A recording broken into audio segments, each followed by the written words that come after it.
kind of purposefully not produced any content on YouTube for a while, for a number of reasons. I've genuinely been looking at the current climate and trying to work out exactly where we currently sit, particularly with what we've seen with Count Dankula, aka Mark Meacham, in Scotland, and the situation with Tommy's somewhat bizarre arrest and absolute kangaroo court speed imprisonment. But more importantly, having read the statement from his appeal, which was nothing short of damning of not only the criminal justice system itself, but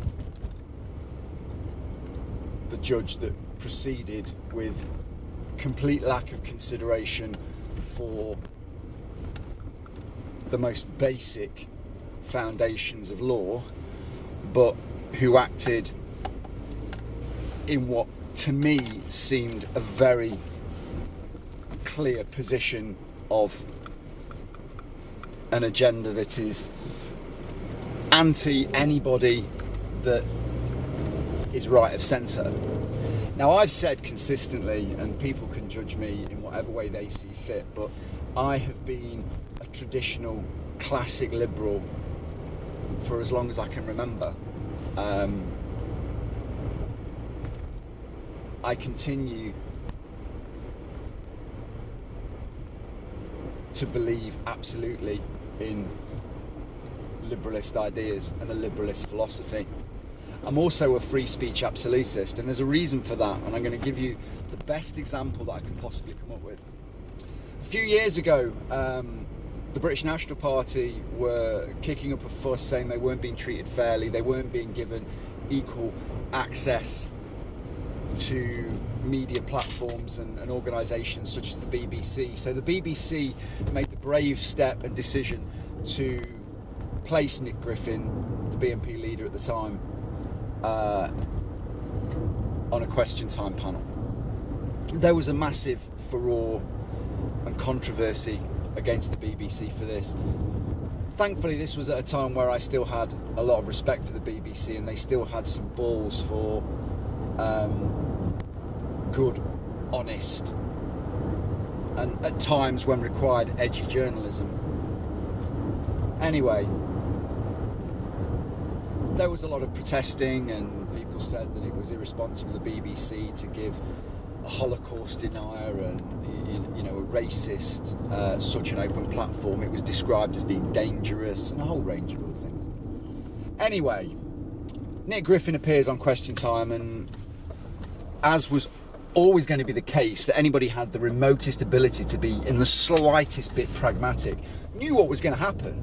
He was going to expose himself for the bigoted, Holocaust-denying, ignorant, knuckle-dragging racist that we all know Nick Griffin to be. But a really interesting thing happened in the following few years. Up until that point, and we're probably going back to kind of 2007, 2008, so 10, 11 years ago, I remember we had, I'm sure we had European elections, and we had elections to something else. And the BNP still had, I might not be completely accurate in this, but they had, a steady membership. But what we've seen in the last decade is the BNP virtually disappeared from existence. In fact, they've kind of had to morph themselves into other organisations. For example, Paul Golding of Britain First, decided to go in a completely different direction in his head, but ultimately in the same far right, racially aggravating attitude and manner that Paul and Jada Franson have. As I've always said, I deplore racism at every single level. I find it ridiculous. But what I do know is we live in a situation and a country currently in the UK and what seems to be a Western issue at the minute is that if you are white, you are at a disadvantage both within the criminal justice system, We are seeing positive racism. I've seen it for myself when I worked in local authorities, that people from certain ethnic backgrounds were getting positions purely based on the fact that that local authority had a quota to fill. But what we are seeing is that there's a growing swell of people that are tired of this PC narrative, that are tired and quite frankly sickened of the PC narrative being more powerful and having more sway than the raping of children, the gang raping of children. Now, like I've said, I deplore any kind of racism. I find it ridiculous. I don't understand how you can judge something by the way it looks. And I know that's naive. You know, you're talking to someone that's a qualified psychotherapist. We make, on average, up to 50 to 70 judgments on a human being within the first 90 seconds of meeting them. So we're all judgmental, and to say that we're not is bullshit. But the fact of the matter is, to make negative stereotype judgments against a human being based upon the colour of their skin is nothing short of fucking... It's gaga. It's fucking ridiculous. It makes no sense to me whatsoever. However, what I do believe is that ideas and ideologies are up for scrutiny. And this is the problem that we've got, is people like Tommy Robinson, for example, have been used as punchbags because they're anti-Islamists. I challenge anybody to find one single piece of video where he said something that is criminally racist. I guarantee you it's never been said. Anti-Islamic, guilty as charged. But then, as it stands right now, I wouldn't say I'm anti-Islamic, but I believe that we should have the free speech to challenge a collection of ideas that we perceive in our own opinion as being flawed. And I think if people can't see the current situation that's took place in the UK right now, probably the worst for absolute ineptitude from the authorities that were supposed to be there to protect these girls, being Telford, we have to have this conversation. But what we're seeing is, for example, Sarah Champion, the Labour frontbencher, who was unceremoniously sacked from her position for telling the fucking truth. Shit the fucking bed. Let that sink in for a second. She was sacked and verbally and consistently had hit pieces written about her via various newspapers and was dragged through the shit for making valid, truthful statements. This is how far we've fallen. And what I don't understand with the left, or the increasingly far left, is they're demanding and campaigning and protesting to saw the branch off that their fucking lily white asses are sat on. Now, I use that term very, very clearly, because predominantly when we look through the likes of Antifa, we look through a lot of these anti-Trump protesters, you know, they are, on the whole, middle-class white people. All I'm asking for is the same rule of law applied in the same direction with the same rule of morality to everybody. I don't think that's an unrealistic expectation. I think that's how any liberal society should run. But ultimately, if we are going to start shutting people down for the words that they say, we are heading to a dangerous place, because ultimately words do nothing. Words can't hurt you. When somebody's offended by words, that says more about the person that's offended than it does about the person that said them. I've always believed that. I consistently and will always believe that, because I think it's absolutely true.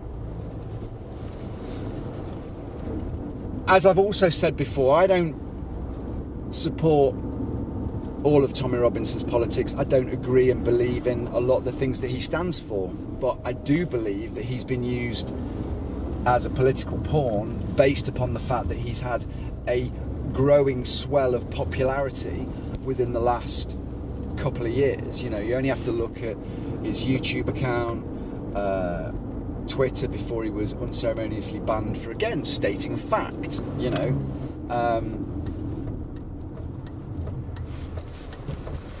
We are heading into a position where we don't have free speech. The case with Mark Meechin, again, Count Dankula in Scotland, who, you know, ultimately getting your pug or your girlfriend's pug to raise its paw to Sieg Heil and dance in circles to gas the Jews, you know, is it in bad taste? In my opinion, absolutely. Do I find it a little bit funny? Yeah, I do. But I think in some respects, it's the progress of change. If we go back to Monty Python, particularly The Life of Brian, you know, this film was launched to absolute controversy. It was banned in multiple countries, and it was seen as absolutely, you know, blasphemous. But it was funny. It was mocking religion. Yeah, guilty as charged. Mocking religion, absolutely. But we look at it now, and it, you know, it would not raise an eyebrow. And this is what I think people are getting tired of, because you cannot say a bad word against Islam. If you do, you're automatically tagged as a racist by lazy liberal, ignorant, well, alleged liberal, lazy ignorant lefties, because it's not. And ultimately, this is the other thing that people fuck up on.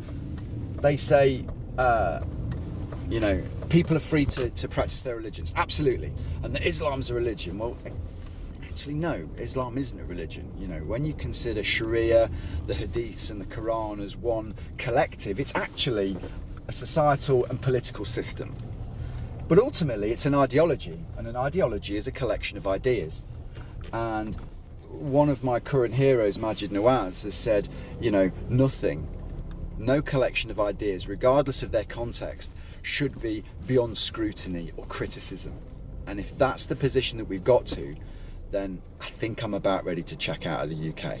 And I think that the West is going the same way, majoritively, if we look at Sweden, France, Germany.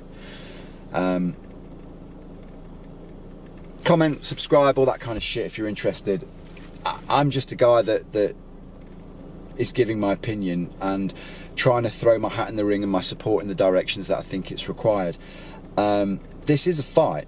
If we want to keep hold of this liberalist system that we donated to the majority of the Western world, we have got to fight for it. And we've got to start educating the far left to get them to understand that ultimately they are throwing their anger and displeasure in a direction and saying that certain people should be banned. But I guarantee it will only be a matter of time before they're coming for them too.